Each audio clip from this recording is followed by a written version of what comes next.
बाबा साहब डॉक्टर भीमराव अंबेडकर जी की 66वें महापरिनिर्वाण दिवस के आज के इस कार्यक्रम में मंच पर उपस्थित मेरे वरिष्ठ सहयोगी,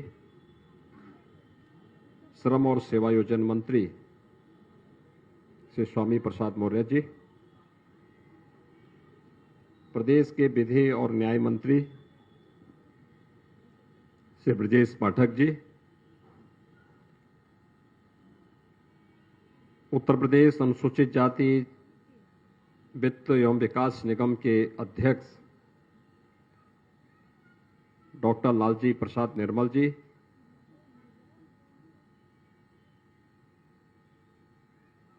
बाबा साहब डॉक्टर भीमराव अंबेडकर केंद्रीय विश्वविद्यालय लखनऊ के कुलपति प्रोफेसर संजय सिंह जी, अंतर्राष्ट्रीय बौद्ध शोध संस्थान के अध्यक्ष भंते शांति मित्र जी,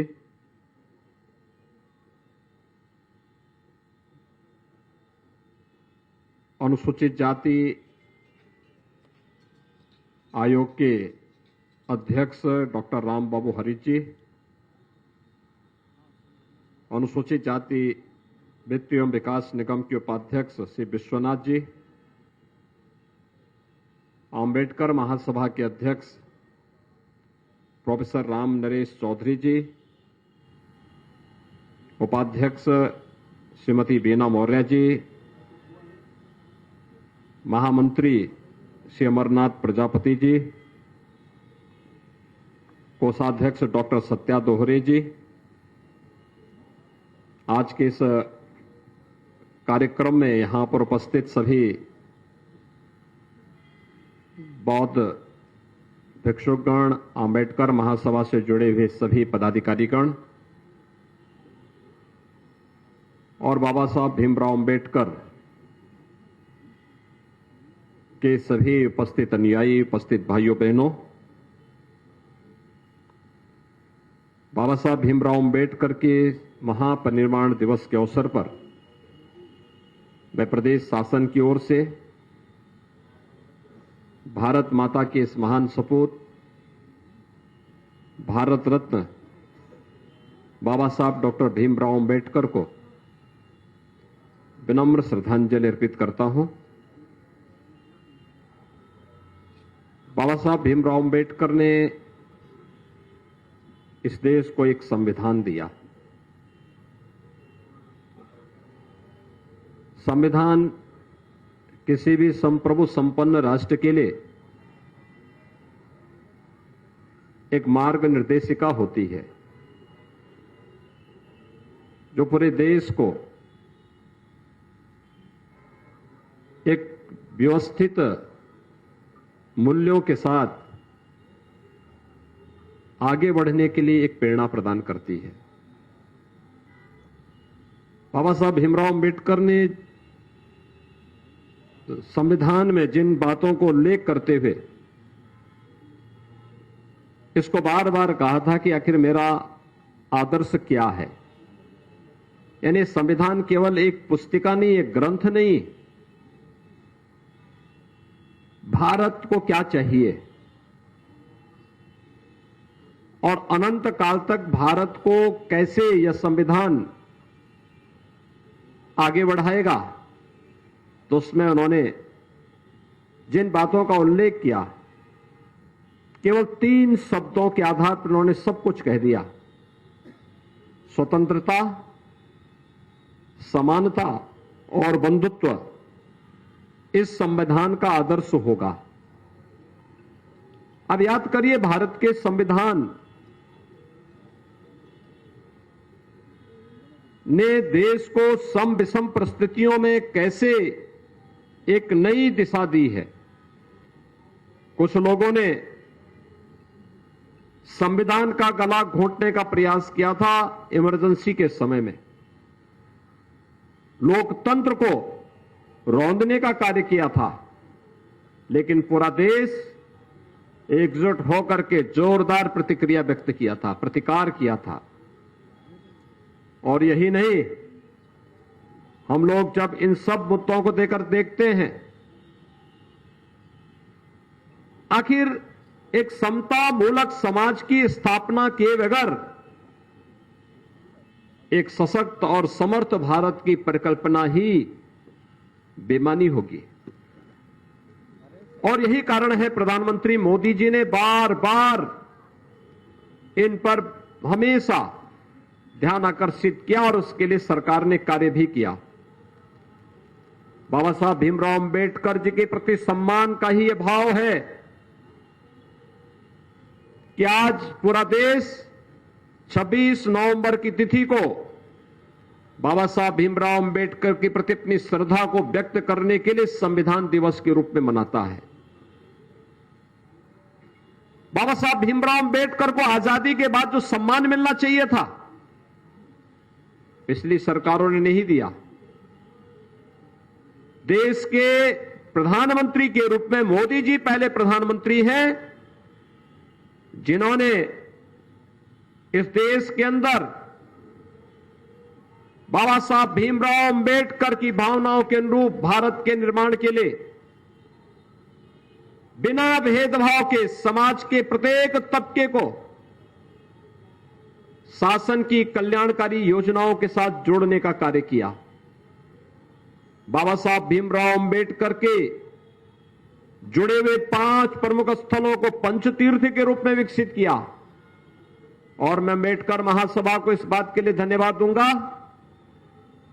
कि अंबेडकर महासभा जिन बातों को लेकर के दशकों से लड़ रहा था कि लखनऊ में भी बाबा साहब भीमराव अंबेडकर का एक भव्य सांस्कृतिक और केंद्र और स्मारक बनना चाहिए, प्रदेश सरकार ने न केवल उसको अपनी सहमति और स्वीकृति दी बल्कि देश के महामहिम राष्ट्रपति जी के कर कमलों से इस कार्यक्रम का शुभारंभ भी कर दिया है। और लखनऊ में ऐशबाग में एक भव्य स्मारक और सांस्कृतिक केंद्र बाबा साहब भीमराव अंबेडकर को समर्पित होने जा रहा है। इस सांस्कृतिक केंद्र और स्मारक में ये केवल एक औपचारिकता नहीं होगी, हम उसमें संविधान की डिबेट भी रखेंगे। हम वहां पर बाबा साहब भीमराव अंबेडकर के साहित्य को रखेंगे। बाबा साहब भीमराव अंबेडकर पर शोध करने वाले शोधार्थियों के लिए स्कॉलरशिप की व्यवस्था करेंगे, उनके रहने की व्यवस्था करेंगे, उनको वहां पर ढेर सारी सुविधाएं देंगे।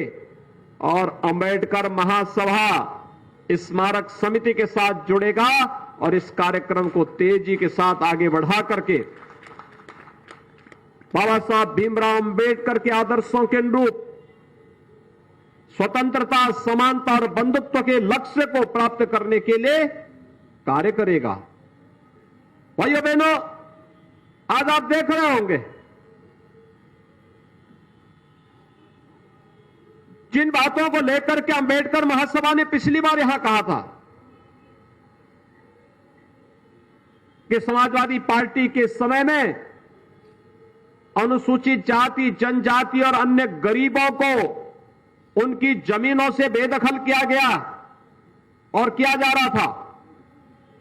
जब 2017 में सरकार बनी थी, हम लोगों ने आने के तत्काल बाद कहा था कि ग्राम पंचायत में जहां पर जिसका मकान बना है उसको वहां पर उस जमीन का कब्जा दिलाएंगे और उस पर वहीं पर उसका मकान बनवाएंगे।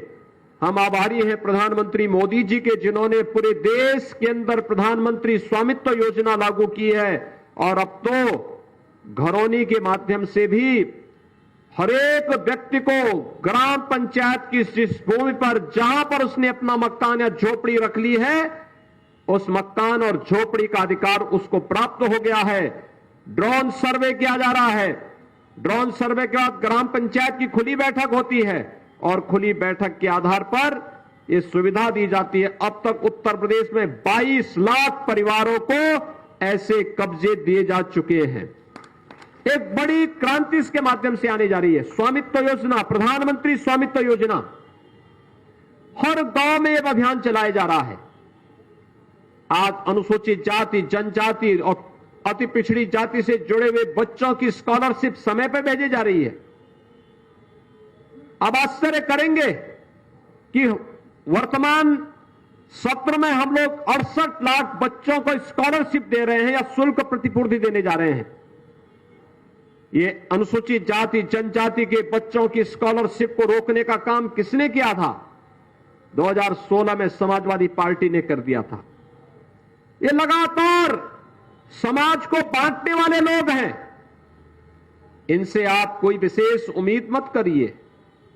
ये विभाजनकारी मंशा के साथ देश के संविधान और भारत के उन महापुरुषों का अपमान करेंगे जिन लोगों ने देश के संविधान के निर्माण में योगदान किया, जिन्होंने समाज के रूढ़िगत और विपरीत तमाम उन विसंगतियों को दूर करने के लिए आवाज उठाई।